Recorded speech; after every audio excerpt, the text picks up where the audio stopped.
7. Preciosa conversación con el fin de facilitar nuestra tarea. Druso nos presentó con más tranquilidad al ministro Sancio, informándole que estábamos estudiando, en algunos problemas de la mansión, las leyes de la causalidad. Anhelando penetrar en más amplias esferas de conocimiento acerca del destino, investigábamos sobre el dolor. El gran mensajero, abdicando por el momento de la elevada posición jerárquica que encuadraba su personalidad distinguida, tanto por la mirada como por la inflexión de la voz, nos parecía ahora más asociado a nosotros, mostrándose más accesible. El dolor, sí, el dolor, murmuró, compadecido, como si escudriñara trascendentales cuestiones en lo recóndito de su propia alma. Y mirándonos a Hilario y a mí con inesperada ternura, agregó con dulzura, lo estudio igualmente, hijos míos. Soy un funcionario humilde de las zonas abismales. Traigo conmigo la penuria y la desolación de muchos. Conozco hermanos nuestros portadores de estigmas de padecimientos atroces, que se encuentran animalizados hace siglos en los despeñaderos infernales, pero, cruzando las densas tinieblas, aunque el enigma del dolor dilacere mi corazón, nunca encontré una sola criatura olvidada por la divina bondad. Registrando su palabra amorosa y sabia, un inexpresable sentimiento invadió toda mi alma. Hasta entonces, aunque ligeramente, había convivido con numerosos instructores y había obtenido de muchos de ellos enseñanzas y observaciones magistrales, pero ninguno, hasta entonces, había traído a mi espíritu aquella mezcla de elevación y cariño, de admiración y respeto que ahora envolvía mi sentimiento. Mientras Sancio hablaba con generosidad, centellas rojo plateadas adornaban su cabeza, pero no era su dignidad externa la que me fascinaba. Era el acariciador magnetismo que sabía exteriorizar. Tenía la impresión de hallarme delante de mis padres, ante los cuales debía arrodillarme. Sin que me fuese posible contener la emoción, las lágrimas ardientes bañaban mi rostro. No pude saber si Hilario se encontraba en el mismo estado de ánimo, porque, ante mí, solamente veía a Sancio, dominado por su grandeza humilde. ¿De dónde venía, señor?, me preguntaba sin palabras en lo más íntimo de mi corazón aquel personaje ilustre pero a la vez, con un alma tan sencilla. ¿En dónde había conocido yo aquellos ojos bellos y límpidos? ¿En qué lugar había recibido, un día, el rocío de amor divino, como el gusano recibe en la caverna la bendición del calor del sol? El ministro percibió mi emotividad, del mismo modo que el profesor percibe la perturbación del alumno, y como si quisiera llamarme la atención sobre la necesidad de aprovechar el tiempo, avanzó hacia mí y me dijo cariñosamente, pregúnteme, hijo mío, sobre cuestiones que no sean personales, y le contestaré todo cuanto me sea posible. Me percaté de su noble intención y traté de dominarme. Gran bienhechor, exclamé conmovido, tratando de olvidar mis propios sentimientos, ¿podremos pedirle que nos explique algo acerca del karma? Sí, el karma, expresión vulgarizada entre los hindúes, que en sánscrito quiere decir acción, en rigor, significa causa y efecto, ya que toda acción o movimiento, procede de una causa o impulso anterior. Para nosotros, significa la cuenta de cada uno, englobando los créditos y los débitos que, en particular nos corresponden. Por tanto, hay cuentas de esa naturaleza, no solamente catalogando y definiendo individualidades, sino también pueblos y razas, estados e instituciones. El ministro hizo una pausa, como quien da a conocer que el asunto es complejo, y continuó, para entender mejor el karma o cuenta del destino creada por nosotros mismos, conviene recordar que el gobierno de la vida posee también su sistema de contabilidad, expresada en el mecanismo de la justicia ineludible. Si en el círculo de las actividades terrestres cualquier organización necesita establecer un régimen de cuentas para basar las tareas que le hablen de responsabilidad, la casa de Dios, que es todo el universo, no podría subsistir sin estar sometida al orden. La administración divina, por eso mismo, dispone de sabios departamentos para relacionar, conservar, ordenar y engrandecer la vida cósmica, todo ello pautado bajo la magnanimidad del más amplio amor y justicia. En las sublimes regiones celestes de cada orbe entregado a la inteligencia y a la razón, al trabajo y al progreso de los hijos de Dios, brillan los genios angélicos encargados del rendimiento y de la belleza, del perfeccionamiento y de la ascensión de la obra excelsa, con procesos apropiados a la concesión de préstamos y moratorias, créditos especiales y recursos extraordinarios a todos los espíritus encarnados o desencarnados, que los merezcan en función de los servicios referentes al bien eterno, y, en las regiones atormentadas como esta, arrasadas por ciclones de dolor regenerador, tenemos la autoridad competente para promover el cobro y la fiscalización, el reajuste y la recuperación de todos aquellos que se convierten en deudores complicados ante la justicia divina. Esa autoridad tiene la función de purificar los caminos evolutivos y minimizar las manifestaciones del mal. Las religiones de la tierra, por tal motivo, procedieron acertadamente a localizar el cielo en las esferas superiores y el infierno en las zonas inferiores, ya que en las primeras encontramos la creciente glorificación del universo, y en las segundas, la purgación y la regeneración indispensables a la vida, para que la vida se acrisole y eleve hacia el brillo de las cimas. Ante el intervalo espontáneo y observando que el ministro se proponía mantener contacto con nosotros a través de la conversación, dije con interés: conmueve saber que siendo la divina providencia la magnanimidad perfecta, generando sin límite tesoros de amor para distribuirlos con abundancia en favor de todas las criaturas. Es también la equidad vigilante, en la dirección y en la aplicación de los bienes universales. Efectivamente, no podría ser de otro modo, añadió Sancio con bondad. Con relación a la ley de causa y efecto, es imperioso recordar que todos los valores de la vida, desde las más remotas constelaciones a la más mínima partícula subatómica, pertenecen a Dios, cuyos inabordables designios pueden alterar y renovar, anular o reconstruir, todo lo que está hecho. Por tanto, somos simples usufructuarios de la naturaleza que se identifica con los tesoros del Señor, con responsabilidad en todos nuestros actos desde el momento en que poseamos algún discernimiento. El espíritu, sea donde sea, encarnado o desencarnado, en la tierra o en otros mundos, gasta, en verdad, lo que no le pertenece, recibiendo como préstamos del Padre Eterno, los recursos de que se vale para efectuar la propia sublimación en el conocimiento y en la virtud. Los patrimonios materiales y la riqueza de la inteligencia, los procesos y los vehículos de la manifestación, el tiempo y la forma, los afectos y los rótulos honoríficos de cualquier procedencia, son de la propiedad del Todo Misericordioso, que nos los concede a título temporal, para que los utilicemos en el perfeccionamiento de nosotros mismos, marchando a través de las grandes líneas de la experiencia, con el fin de que entremos en la posesión definitiva de los valores eternos, sintetizados en el amor y en la sabiduría con que, en un futuro remoto, podamos exteriorizar su gloria soberana. Desde el electrón hasta los gigantes astronómicos del cosmos, todo constituye reservas de las energías de Dios, que usamos en nuestro provecho, por su permiso, de manera que promovamos con firmeza nuestra elevación a su majestad sublime. De ese modo, es fácil percibir que, después que conquistemos la corona de la razón, se nos pedirá cuentas de todo en el momento oportuno, ya que no puede haber progreso sin justicia ni estimación de valores. Recordé, instintivamente, nuestro equívoco concepto de la vida en la tierra, cuando nos hallamos siempre dispuestos a apoderarnos indebidamente de los recursos de la estancia humana, tierras, casas, títulos y favores, prerrogativas y afectos, arrastrando por todas partes las cadenas del más irritante egoísmo. Sancio percibió mis pensamientos, porque, después de una ligera pausa, añadió: realmente, en el mundo, el hombre inteligente debe estar harto de saber que todo concepto de propiedad exclusiva, no pasa de ser una simple suposición. Como préstamo, si le son adjudicados por la providencia divina, todos los valores de la existencia por un tiempo determinado, ya que la muerte funciona como un juez inexorable, transfiriendo los bienes de unas manos a otras, y marcando, con inequívoca exactitud el provecho que cada espíritu extrae de las ventajas y de las concesiones que le fueron entregadas por los agentes de la infinita bondad. Ahí, vemos los principios de la ley de causa y efecto, en toda la fuerza de su manifestación, porque, en el uso o en el abuso de las reservas de la vida, que representan la eterna propiedad de Dios, cada alma crea en la propia conciencia, los créditos y los débitos que le acarrearán, ineludiblemente, las alegrías y los dolores, las facilidades y los obstáculos del camino. Cuanta más amplitud tengamos en nuestros conocimientos, más responsabilidad tendremos en nuestras acciones.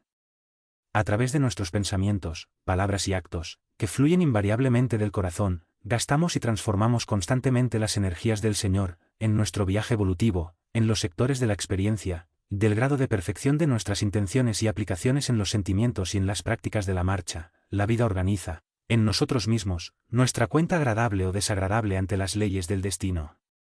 Llegados a ese punto de la valiosa aclaración, Hilario preguntó con humildad: amado instructor, en vista de la gravedad que la lección reviste, para nosotros, ¿qué debemos entender por el bien y el mal?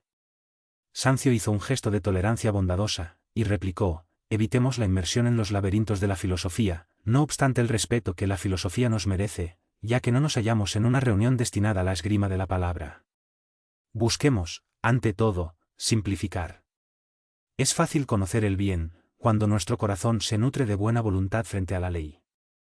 El bien, amigo mío, es el progreso y la felicidad, la seguridad y la justicia para todos nuestros semejantes y para todas las criaturas de nuestra ruta, a las que debemos las conveniencias de nuestro exclusivismo, sin limitación alguna por parte de ordenaciones puramente humanas que nos colocarían en falsa posición de servicio, por actuar de afuera hacia adentro, generando la indisciplina y la rebeldía muchas veces en nuestro cosmos interior, para perjuicio nuestro.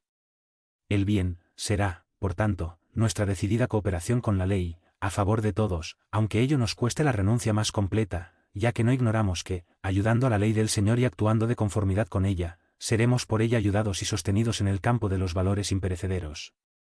El mal, será siempre representado por aquella triste vocación del bien únicamente para nosotros mismos, expresándose a través del egoísmo y de la vanidad, en la insensatez y en el orgullo que señalan nuestra permanencia en las líneas inferiores del espíritu.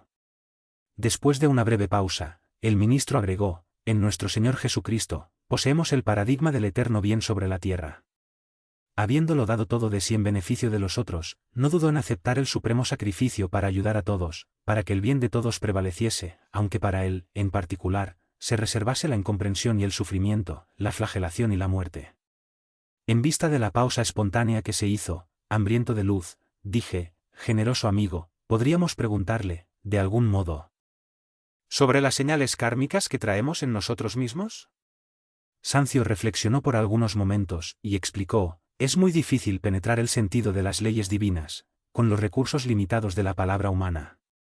Aún así, lo intentaremos, de la forma más sencilla posible. A pesar de la inexactitud, compararemos el plano físico con el reino vegetal.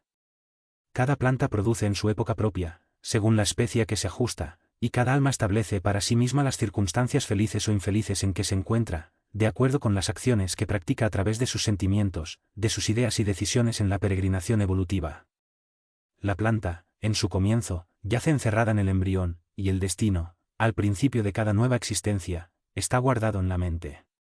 Con el tiempo, la planta germina, se desarrolla, florece y fructifica, y, también con el tiempo, el alma se desarrolla al sol de la eternidad, crece en conocimiento y fructifica en amor y sabiduría. La planta, por tanto, es una crisálida de conciencia, que duerme durante largos milenios, rígidamente prendida a los principios de la genética vulgar que le impone los caracteres de los antepasados, y el alma humana, es una conciencia formada, retratando en sí las leyes que gobiernan la vida, por ello, dispone ya, hasta cierto punto, de facultades con las cuales influir en la genética, modificando su estructura, porque la conciencia responsable hereda siempre de sí misma, ajustada a las conciencias que le son afines. Nuestra mente guarda en sí misma, en germen, los acontecimientos agradables o desagradables que le sorprenderán en el porvenir, así como la semilla minúscula encierra, potencialmente, la planta productiva en que se transformará en el futuro. A esa altura, Hilario, inquieto, preguntó, ¿no tendremos, en ese postulado, la consagración del determinismo de orden absoluto? Si traemos hoy, en el campo mental, todo aquello que nos sucederá mañana. Sancio le interrumpió, para aclarar complaciente. Sí, en las esferas primarias de la evolución, el determinismo puede ser considerado irresistible. Es el mineral obedeciendo a las leyes invariables de cohesión, y el vegetal, respondiendo con fidelidad a los principios organogénicos, pero, en la conciencia humana, la razón y la voluntad, el conocimiento y el discernimiento, entran en función en las fuerzas del destino, confiriendo al espíritu las responsabilidades naturales que debe poseer sobre sí mismo. Por tanto, aunque nos reconozcamos subordinados a los efectos de nuestras propias acciones, no podemos ignorar que el comportamiento de cada uno de nosotros, dentro de ese determinismo relativo, resultante de nuestra propia conducta, puede significar liberación abreviada o cautiverio mayor, perjuicio o mejoría en nuestra condición de almas endeudadas ante la ley. Pero, aun en las peores posiciones expiatorias, pregunté, ¿disfruta la conciencia de los derechos inherentes al libre albedrío? Como no dijo el ministro, con generosidad imaginemos un delincuente monstruoso, internado en la cárcel. Acusado de varios crímenes, permanece privado de toda libertad. Aún así, en la hipótesis de que aproveche el tiempo en la cárcel sirviendo espontáneamente el orden y el bienestar de las autoridades y de los compañeros, acatando con humildad y respeto las disposiciones de la ley que corrige, actitud que resulta de su libre albedrío para ayudarse o perjudicarse a sí mismo, al poco tiempo, ese prisionero comenzará por atraer la simpatía de los que le rodean, avanzando con seguridad en la recuperación de sí mismo. El razonamiento era claro, pero, no deseando perder el hilo de la sencilla lección, dije, venerable bienhechor, para nuestra superación, ¿podría darnos más amplias indicaciones sobre la mejor manera de colaborar con la ley divina, en nuestro propio favor? ¿Disponemos de algún medio para eludir la justicia? Sancio sonrió, y observó, de la justicia, nadie podrá huir, porque nuestra conciencia, despertando en el camino de la santidad de la vida, aspira a rescatar dignamente todos los débitos contraídos ante la bondad de Dios. No obstante, el amor infinito del Padre Celestial, brilla en todos los procesos de reajuste. Así es que, si claudicamos en esa o en aquella experiencia indispensable para la conquista de la luz que el Supremo Señor nos reserva, es necesario que nos adaptemos a la justa recapitulación de las experiencias frustradas, utilizando el patrimonio del tiempo. Figurémonos un hombre acobardado ante la lucha, cometiendo suicidio a los 40 años de edad en el cuerpo físico. Ese hombre penetra en el mundo espiritual sufriendo las consecuencias inmediatas de su gesto infeliz, sufriendo por tiempo más o menos largo, de acuerdo con los atenuantes o agravantes de su deserción, para recomponer las células de su perispíritu y, oportunamente, cuando regresa para merecer el premio de un nuevo cuerpo carnal en el plano físico, entre las pruebas que repetirá, se incluye, naturalmente, la de la extrema tentación de suicidio, en la edad precisa en que anteriormente cedió a él.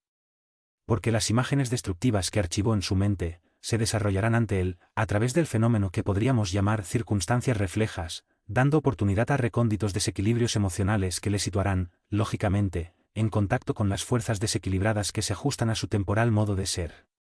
Si ese hombre no ha atesorado recursos educativos y renovadores en sí mismo, por la práctica de la fraternidad y del estudio, para poder superar la crisis inevitable, muy difícilmente escapará al suicidio nuevamente, porque las tentaciones, a pesar de estar reforzadas externamente a nosotros, comienzan en nosotros y se alimentan de nosotros mismos.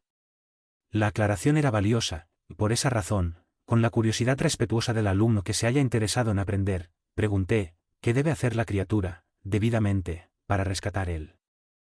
¿Precio de su liberación? Sancio no se dio por sorprendido, y replicó rápidamente, como cualquier deudor que, de hecho, se empeñe en la solución de sus compromisos. El hombre sumamente endeudado, necesita aceptar las restricciones de su comodidad para pagar sus deudas a expensas de sus propios recursos. Por tanto, no puede vivir holgadamente, y sí con abstinencia y con sudor, con el fin de poder liberarse lo antes posible.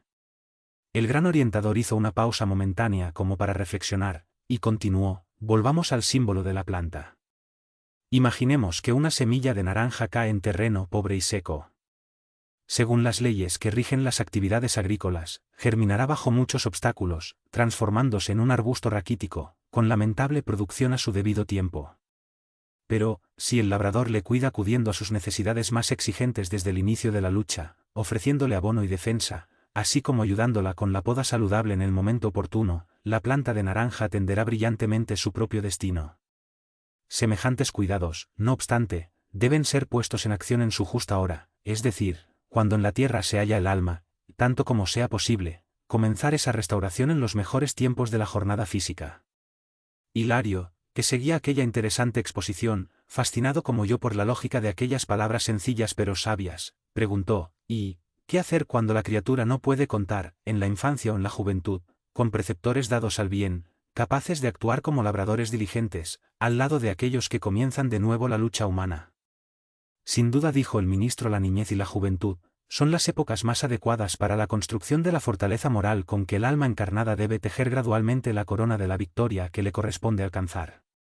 Pero es necesario comprender que, en el espíritu consciente, la voluntad simboliza el labrador a que nos hemos referido, y el abono, la irrigación y la poda, constituyen el servicio incesante a que debe consagrarse nuestra voluntad, en la reconstrucción de nuestros destinos.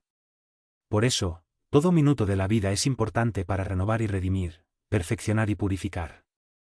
Debemos comprender que la tempestad, como símbolo de crisis, surgirá para todos en determinado momento, pero el que tenga un refugio, superará los peligros con sorprendente valor. La explicación alcanzaba nuestras mentes de igual modo que el rayo de sol penetra en un recinto oscuro. Mi compañero volvió a considerar, acción por acción, tenemos igualmente mucho trabajo después de la muerte del cuerpo carnal. Del mismo modo que cometemos faltas en la carne, para sufrir muchas veces sus consecuencias aquí, aún en la tierra, es natural que por nuestras acciones deplorables, cometidas aquí, tengamos que padecer en la carne. Perfectamente, confirmó Sancio bondadosamente, nuestras manifestaciones contrarias a la ley divina, que es, invariablemente, el bien de todos, son corregidas en cualquier parte. Por tanto, hay expiaciones en el cielo y en la tierra. Muchos desencarnados que se envuelven en desarreglos pasionales que rayan en el crimen, sobre todo en los procesos de obsesión, a pesar de ser advertidos por su propia conciencia y por los avisos respetables de instructores benévolos, crean para sí mismos pesadas y aflictivas cuentas con la vida, cuyo rescate más tarde les reclama lucha y sacrificio por largo tiempo. Además, con relación al tema, es justo recordar que nuestro esfuerzo de autorreajuste en la vida espiritual antes de alcanzar la reencarnación, en la mayoría de las circunstancias nos ayuda mucho, garantizándonos una infancia y una juventud repletas de esperanza y de tranquilidad, así como en las recapitulaciones de la madurez, con excepción hecha, naturalmente, de los problemas de dura e inmediata expiación, en los que el alma es obligada a sufrir duros padecimientos y muchas veces desde el vientre materno, tales como los desengaños, achaques, humillaciones y dolores de la vejez o de larga enfermedad, antes de desencarnar. Esos dolores, angustias y sufrimientos diversos, suavizan nuestra condición de espíritus endeudados, permitiéndonos una bendita tregua en los primeros tiempos de la vida espiritual, después de la peregrinación llevada en el plano físico. La mayoría de las personas encarnadas en el mundo, al alcanzar la vejez, generalmente dedican las últimas fases de la existencia, a la ponderación y a la meditación, a la serenidad y a la dulzura.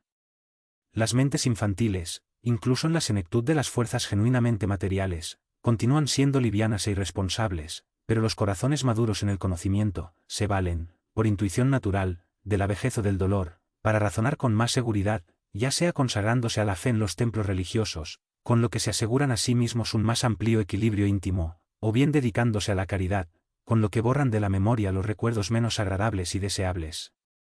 Preparando así, con loable acierto y admirable sabiduría, el irrevocable paso a la vida mayor.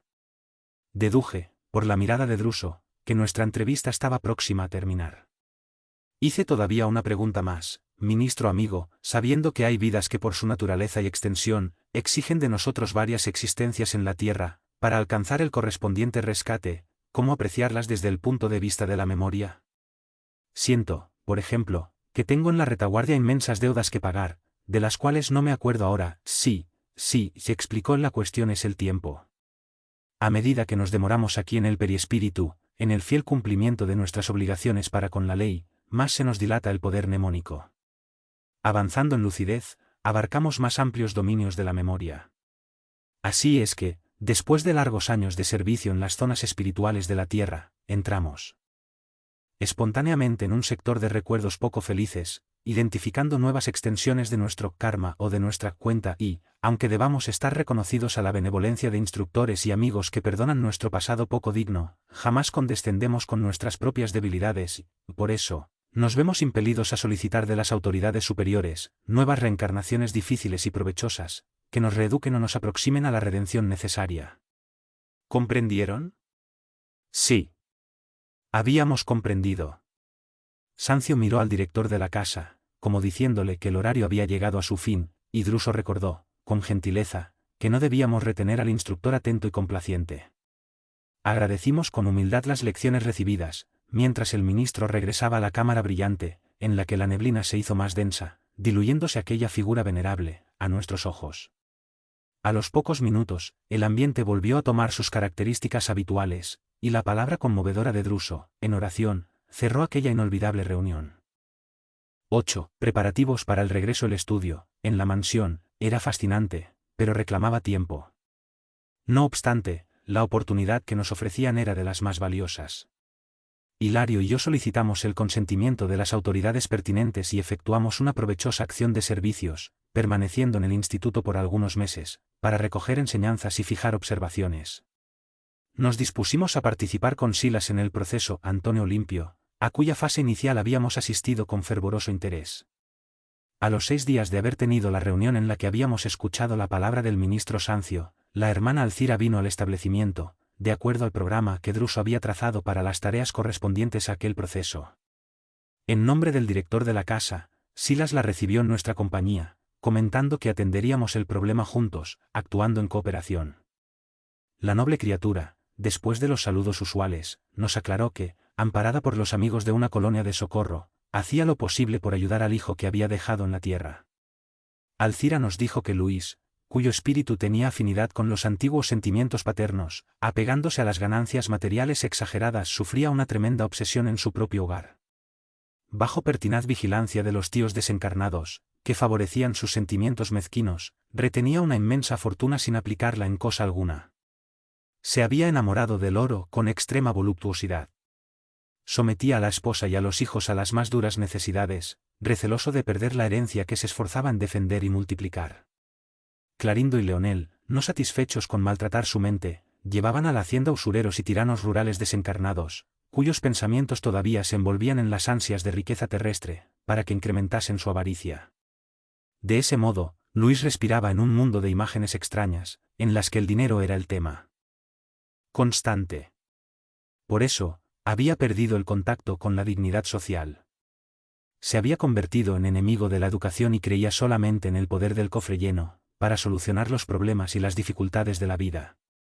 Había adquirido el enfermizo temor a todas las situaciones en que pudiesen surgir gastos inesperados. Poseía grandes sumas en los bancos, que su propia compañera ignoraba, a la vez que mantenía en el hogar la custodia de enormes bienes. Huía deliberadamente a la convivencia afectiva, abandonaba su aspecto personal, y se encerraba en un deplorable aislamiento, obcecado por la pesadilla del oro, que consumía su existencia. Asimismo, intentando orientar nuestras futuras actividades, nos participó que el ahogamiento de los cuñados había tenido lugar en sus tiempos de recién casada, cuando su hijito empezaba a dar sus primeros pasos y que, después de 6 años de haber sucedido la dolorosa tragedia, ella misma había perecido en igual forma, en el terrible lago.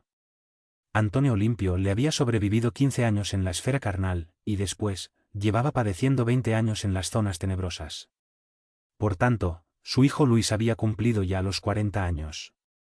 Silas preguntó sobre sus intentos de socorro al marido desencarnado y Alcira aclaró que eso le había sido realmente imposible, porque las víctimas se habían transformado en feroces carceleros del infeliz delincuente, y como hasta entonces no había conseguido ampararse en ningún equipo de labor asistencial, los verdugos no le habían permitido aproximación alguna.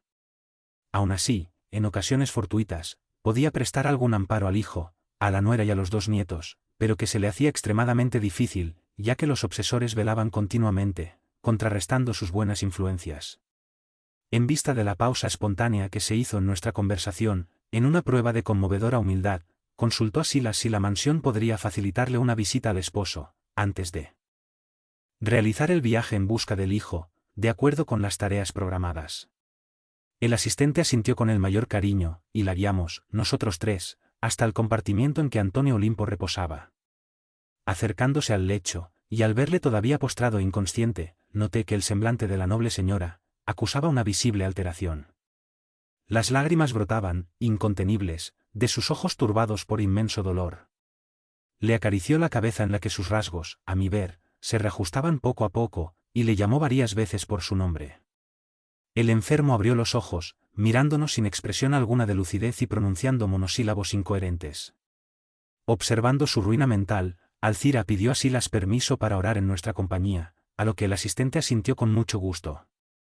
Ante nuestra sorpresa, Alcira se arrodilló a la cabecera, apretó al enfermo contra su pecho, a la manera de una abnegada madre procurando conservar entre sus brazos al hijito enfermo, y levantando sus ojos cuajados de lágrimas hacia lo alto, clamó con humildad, de acuerdo con su fe, Madre Santísima.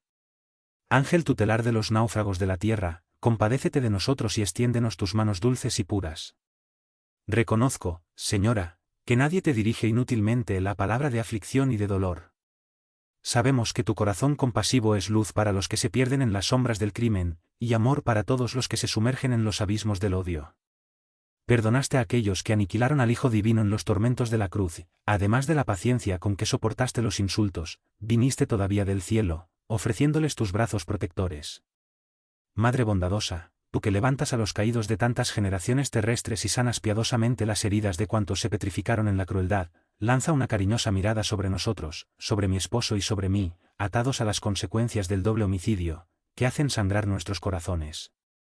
Él y yo estamos envueltos en las redes de nuestro delito. Aunque yo no estaba en las fatídicas aguas, mientras nuestros hermanos experimentaban la mortal asfixia, me considero partícipe de sus responsabilidades y me considero asociada al crimen. Mi esposo, Madre del Cielo, seguramente tenía su corazón envuelto en una pesada nube, cuando se alucinó en el hecho que hirió nuestras conciencias. Para los otros, podrá haber sido un impenitente que se apropió de los bienes ajenos, infligiendo la muerte a sus propios hermanos, pero no para mí y para nuestro hijo, que recibimos de él los mayores testimonios de amor. Para los otros, será un reo, ante la ley. Pero, para nosotros, es el compañero y el amigo fiel. Para los otros parecerá un egoísta sin derecho a remisión alguna, pero, para nosotros, es el bienhechor que nos atendió en la tierra, con inmensa ternura. ¿Cómo no ser egoísta y criminal? También yo, madre querida, si disfrute sus bienes y me alimente del cariño de su corazón.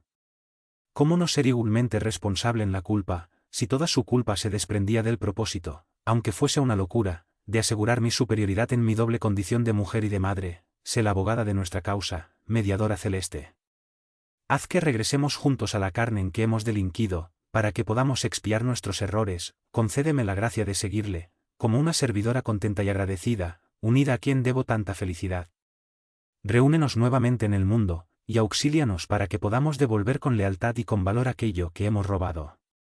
No permitas, ángel divino, que deseemos soñar con el cielo, sin antes rescatar nuestras cuentas en la tierra. Ayúdanos para que aceptemos, dignamente, el dolor que reconstruye y salva.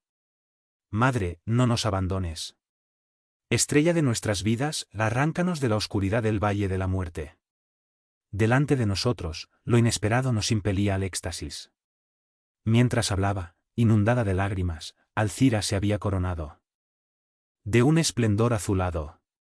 La dulce claridad que irradiaba de su corazón, inundaba todo el aposento, y cuando su voz enmudeció, embargada y anhelante, un excelso chorro de luz plateada descendió de lo alto, alcanzándonos a todos y en especial al enfermo, que, al ser alcanzado por ella, lanzó un largo gemido de dolor humano consciente.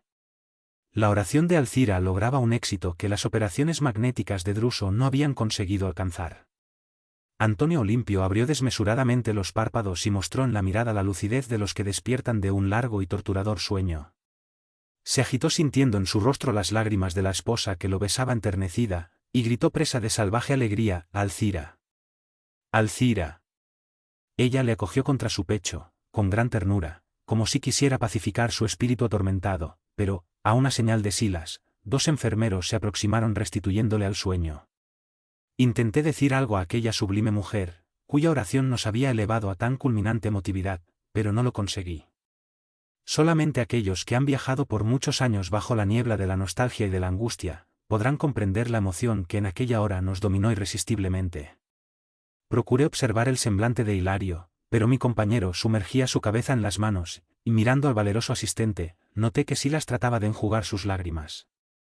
Me consolé. Los grandes corazones de aquella casa de amor, lloraban igualmente como el mío, mísero pecador, en lucha para curar mis defectos, y contemplando a Alcira, que se hallaba ahora de pie, acariciando los cabellos del infeliz, tuve la idea de que un ángel del cielo visitaba a un penitente del infierno. Fue Silas quien nos arrancó del silencio, ofreciendo el brazo a la abnegada hermana, conduciéndole a la salida y explicando servicial: la oración le proporcionó un inmenso bien, pero no le conviene despertar sino gradualmente. Todavía necesita el sueño natural y reparador para su recuperación. Alcira se apartó aparentemente más tranquila, no obstante el golpe moral que le había causado el reencuentro. Disfrutamos de algunos minutos de valiosa conversación en los diversos sectores de trabajo de aquel gran instituto, hasta que, llegado el momento, nos ausentamos los cuatro, en camino hacia el antiguo hogar de nuestra hermana. El paisaje terrestre se presentaba, en la madrugada, lleno de niebla espesa y fría. De vuelta a los viejos lugares en que había sufrido sus dolorosas experiencias, Alcira no podía disfrazar la emoción que sentía. Ligeramente amparada por el brazo de Silas, señalaba, aquí y allá, ese o aquel trecho de los caminos y de los terrenos de pastoreo, que evocaban en ella expresivos recuerdos. De repente, se presentó a nuestra vista, en una estrecha planicie, el caserío en que se había desarrollado aquel funesto drama. El lugar era una sólida construcción en franca decadencia. Sus extensos patios laterales mostraban grandes jardines arruinados por las pisadas constantes de los bovinos de gran tamaño. Puertas destruidas, cercas derruidas y barandas inmundas, hablaban, sin palabras, de la desidia de sus moradores. Algunas entidades espirituales extrañas, envueltas en largos velos de sombra, transitaban, absortas, por aquellos amplios lugares, como si ignorasen la presencia unas de otras. Con visible recelo de poder ser oída, la esposa de Olimpio nos dijo en voz baja: son usureros desencarnados, traídos subrepticiamente hasta aquí por Leonel y Clarindo, para que aumenten el sentido de la usura en el espíritu de mi hijo. ¿No nos pueden ver? Preguntó Hilario comprensiblemente intrigado. No confirmó Silas. Podrían identificar nuestra llegada, pero, por lo que deduzco, se encuentran demasiado absortos en las ideas que les unen. No se preocupan con nuestra presencia, ya que no penetramos en su esfera mental, comulgando con sus intereses. Eso quiere decir, comenté, que si les hablásemos algo con referencia a la fortuna terrena, excitando su gusto de posesión humana, indiscutiblemente nos prestarían la mayor atención. Exactamente. ¿Y por qué no hacerlo?, inquirió mi compañero con curiosidad. No sería lícito que desperdiciáramos nuestro tiempo, contestó nuestro amigo Máxime, porque tenemos a la vista el trabajo que debemos realizar, e ignoramos, hasta ahora, cómo se desarrollarán nuestras tareas. En efecto, entramos, y el movimiento en el interior de la casa era para pasmar a cualquiera.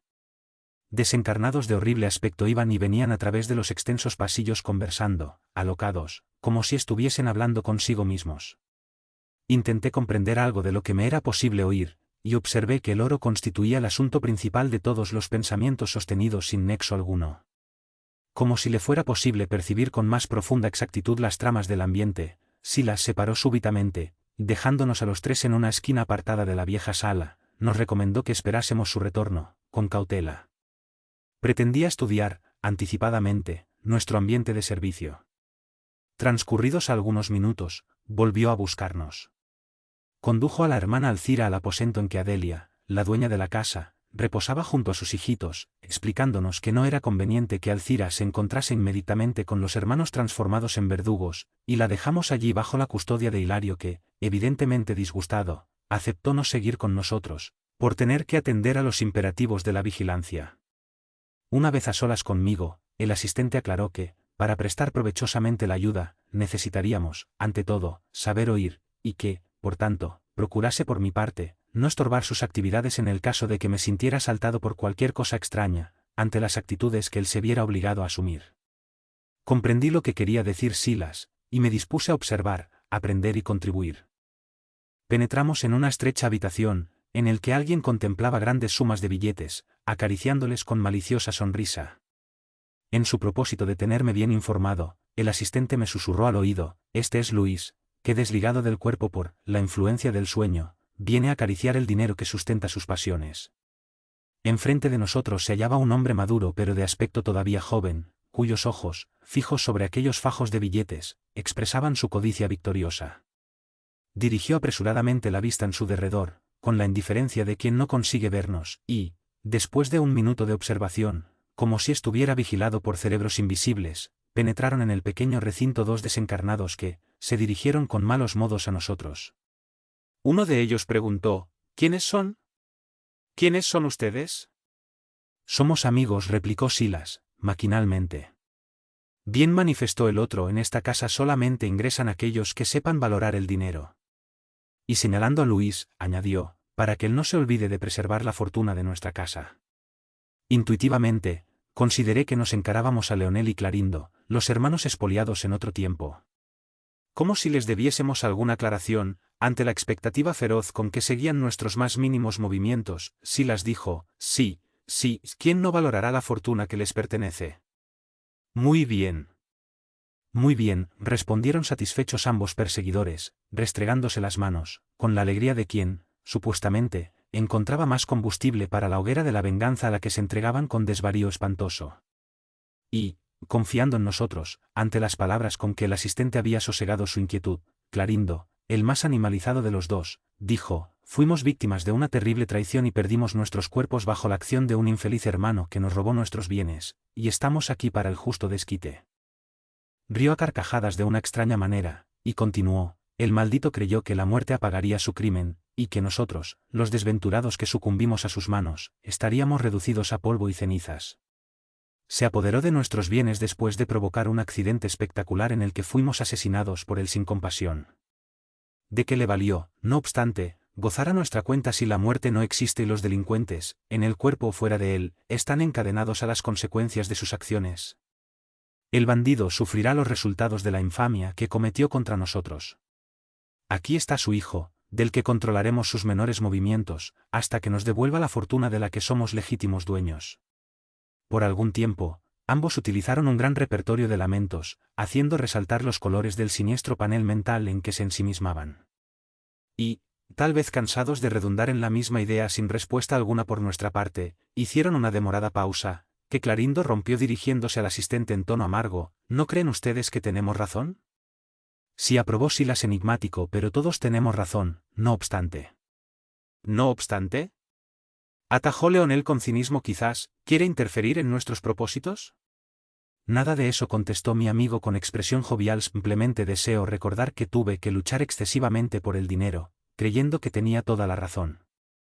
Seguro de que su observación interesaba a los interlocutores, el jefe de nuestra expedición se valió de la natural expectativa y preguntó: amigos, vemos que esta casa permanece poblada de hermanos nuestros enloquecidos. ¿Todos ellos son acreedores de esta infortunada familia? La mirada inteligente que el compañero me dirigió, me hizo percibir que la pregunta afectuosa tenía por objeto despertar la confianza de los dos vengadores. Leonel, que me parecía el cerebro de la delictiva empresa, respondió con rapidez. Es que, hasta ahora, dijo impasible, necesitábamos dividir el tiempo entre el padre y el hijo, y, por tanto, localizamos aquí, temporalmente, los usureros enloquecidos que, fuera del cuerpo físico, siguen manteniendo sus mentes en el oro y los bienes a los que se aficionaron en el mundo, para que nos favorezcan en nuestras tareas. La avaricia que responde a nuestro propósito, les obliga a vivir en lo posible, con la imaginación aferrada al dinero que ellos aman con alocada pasión. No obstante, actualmente, informó Clarindo con tristeza, el criminal que sitiábamos en las tinieblas, fue arrebatado a nuestra vigilancia. Por tanto, dispondremos de más tiempo para acelerar nuestra venganza. El hijo pagará doble precio, ya que el asesino fue ocultado a nuestros ojos. Lejos de precipitarse en la defensa de la verdad y del bien, el asistente dijo con calma: la aclaración nos hace creer que este hombre, y designó a Luis, que proseguía fascinado por los paquetes de dinero que abarrotaban el armario, además de su apego enfermizo a la riqueza humana, sufre la presión de otras mentes, alucinadas como él, por los engaños de la posesión material. Por eso, su deseo enfermizo se eleva a niveles máximos. Leonel, percibiendo que Silas penetraba en lo íntimo del problema con sorprendente facilidad, explicó entusiasmado: sí. Hemos aprendido en las escuelas vengadoras 4, que todos poseemos, además de los deseos inmediatos comunes, en cualquier fase de la vida, un deseo central, o tema básico, de los intereses más íntimos. Por tanto, además de los pensamientos vulgares que aprisionan nuestra experiencia rutinaria, emitimos con más frecuencia los pensamientos que nacen del deseo central que nos caracteriza, pensamientos esos que pasan a constituir el reflejo dominante de nuestra personalidad. De ese modo, es fácil conocer la naturaleza de cualquier persona, en cualquier plano, a través de las ocupaciones y posiciones en que prefiera vivir. La crueldad es el reflejo del criminal, la avaricia es el reflejo del usurero, la maledicencia es el reflejo de la calumnia, el escarnio es el reflejo del irónico y la irritación es el reflejo del desequilibrado, siendo del mismo modo que la moral es el reflejo del santo. Una vez conocido el reflejo de la criatura que deseamos cambiar o castigar, es muy fácil sobrealimentarle con excitaciones constantes, robusteciendo sus impulsos y las escenas ya existentes en su imaginación, y creando otros que se le superponen, alimentando, de esa forma, su fijación mental. Con ese objetivo, basta con poco esfuerzo para situar, en la convivencia de la criatura que queremos asediar, otras entidades que se adapten a su modo de sentir y de ser, siempre cuando no podamos, por nosotros mismos, por falta de tiempo, crear las imágenes que deseamos para los fines perseguidos, por intermedio de la hipnosis. A través de esos procesos, creamos y mantenemos fácilmente el delirio psíquico o la obsesión, que no pasan de ser un estado normal de la mente, subyugada por el exceso de sus propias creaciones, presionando el campo sensorial, infinitamente aumentadas por la influencia directa o indirecta de otras mentes, desencarnadas o no, atraídas por su propio reflejo. Y, sonriendo, el inteligente perseguidor dijo con el mayor sarcasmo: cada uno es tentado exteriormente, por la tentación que alimenta dentro de sí mismo. Yo me hallaba perplejo. Nunca había escuchado un verdugo, aparentemente vulgar, con tanto conocimiento y conciencia de su papel. Creía estar asistiendo a un curso rápido de sadismo mental, extravagante y frío. Silas, más entrenado que yo en el trato con entidades de esa condición, no reveló sentimiento alguno de pesar o de asombro en su rostro. Sin embargo, mostrando gran interés por aquella exposición, comentó: indiscutiblemente, lo expuesto es perfecto. Cada uno de nosotros vive y respira en los reflejos mentales de sí mismo. atrayendo las influencias felices o desgraciadas que nos mantienen en la situación que buscamos. El cielo o los planos superiores están constituidos por los reflejos de los espíritus santificados, mientras que el infierno es el reflejo de nosotros mismos, completó Leonel con una carcajada.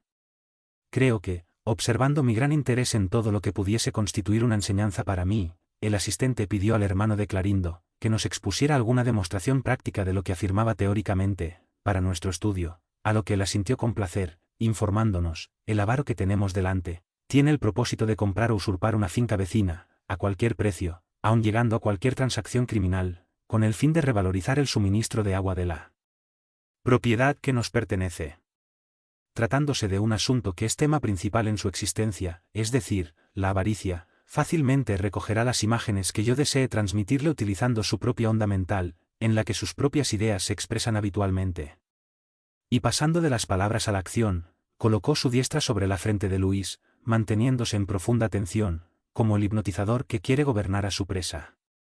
Vimos al pobre amigo, desligado del cuerpo físico, abrir sus ojos con el ansia de aquel que contempla un plato sabroso a distancia, y con cara de maldad satisfecha, hablar para consigo mismo: ahora. Ahora. Las tierras serán mías. Nadie competirá con mis precios. Nadie. Después, se apartó rápidamente, con una expresión indefinible de locura. Le acompañamos hasta la salida. Desde el balcón, pudimos verle avanzando deprisa, desapareciendo entre la gran arboleda próxima, en dirección a la hacienda vecina. ¿Vieron?, exclamó Leonel, contento. Transmitía su cuadro mental una escena fantástica, donde las tierras del vecino estarían en subasta, yendo a parar a sus manos.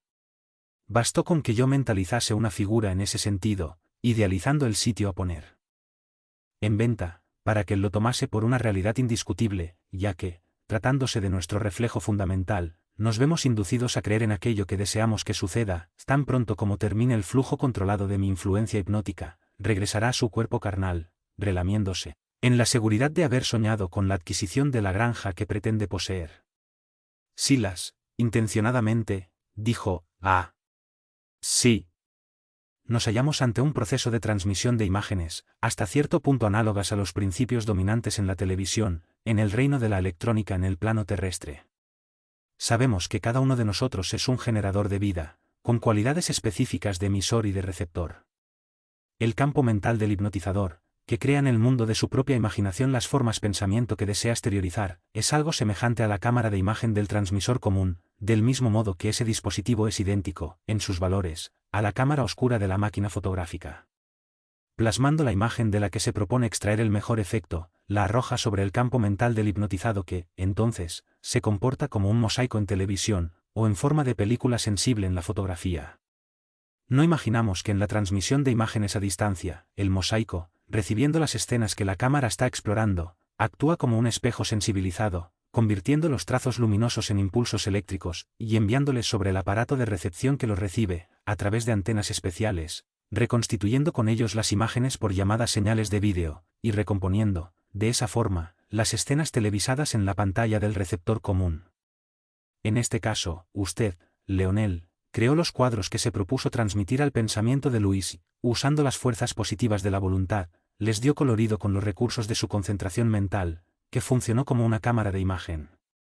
Aprovechando la energía mental, mucho más poderosa que la fuerza electrónica, los proyectó, como legítimo hipnotizador, sobre el campo mental de Luis, que funcionó como mosaico, transformando las impresiones recibidas en impulsos magnéticos, reconstruyendo las formas pensamiento plasmadas por usted en los centros cerebrales, a través de los nervios que desempeñan el papel de antenas específicas, fijando así las particularidades en la esfera de los sentidos, en un perfecto juego alucinatorio, en el que el sonido y la imagen se entrelazan armoniosamente, como sucede en la televisión, donde la imagen y el sonido se asocian con el apoyo eficiente de aparatos conjugados, presentando en el receptor una secuencia de escenas que podríamos considerar como imágenes técnicas. Los Vengadores, al igual que yo, escuchaban la aclaración sumamente sorprendidos. El asistente, como buen psicólogo, se valió de un argumento a la altura del expresado por Leonel, para demostrarle que también él, Silas, conocía el proceso de la obsesión en todos sus detalles. Leonel, admirado, le abrazó y exclamó: «Compañero, compañero, ¿de qué escuela procede usted?». Su inteligencia nos interesa. El jefe de nuestra expedición pronunció algunos monosílabos, y me invitó a que nos retiráramos, pretextando que tenía algo que hacer. Los hermanos, expertos en la rebeldía, intercambiaron una extraña mirada, como para decirse que nosotros pertenecíamos a algún núcleo infernal distante y que no les convenía molestarnos. Insistieron en que volviésemos al día siguiente para seguir hablando, a lo que Silas asintió con evidente satisfacción. Pasados algunos minutos, el asistente, acompañado por mí, sacó a Alcira y a Hilario al exterior, encaminándonos de regreso a la mansión. El activo servidor del bien, en el viaje de regreso, se mantenía silencioso, pensando. No obstante, ante mi perplejidad, aclaró fraternalmente: no, André, todavía es muy pronto para presentar a Alcira a los infortunados verdugos. Por la conversación de Leonel, percibí que tenemos enfrente a dos vigorosas inteligencias, cuyo cambio inicial ha de ser realizado con amor, para mayor seguridad. Volveremos mañana sin la presencia de nuestra amiga, para tener una conversación más estable, y por tanto, más valiosa. Me dispuse a esperar, ansiosamente, el día siguiente.